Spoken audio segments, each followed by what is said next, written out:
welcome to Training Day with Coach PJ. Today we're going to go over the front foot elevated split squat. To get set up for the front foot elevated split squat, I've got a 45-pound plate that's about 3 or 4 inches tall. I'll change this position from anywhere from 3 to 6 inches with that front foot elevated. Coach Julian's going to put his foot up on here. He's going to get in a normal split squat stance. So actually I'm going to have him put both feet up on the platform, feet together. Now when he steps back, I want him to step straight back with this left foot. So what I want is his feet almost in line. If he brought that back foot up, it should split the distance of that front foot.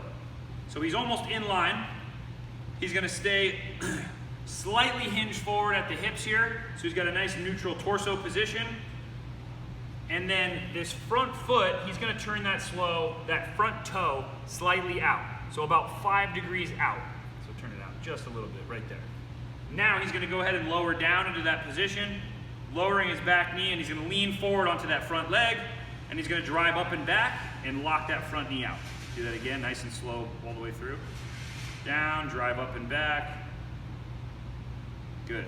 So we're actually, 2 things we're doing here in this split squat. Because I'm using this right now for one of my hockey players, the nature of the skating motion, you can relax. The nature of the skating motion in hockey, we get a lot of overdevelopment in all the lateral portion of the leg and significant underdevelopment in the medial portion of the leg. So they get really strong in the vastus lateralis, and we get significant weakness in the VMO. So because we're doing some structural balance, we're trying to balance out all the imbalances that they get during the season.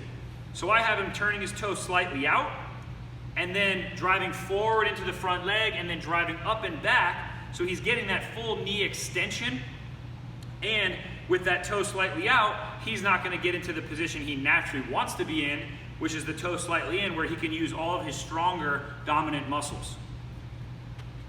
I like to keep the slight hinge forward at the hips because that's going to put me in the right position here as I go through this motion to use the right musculature instead of staying completely upright.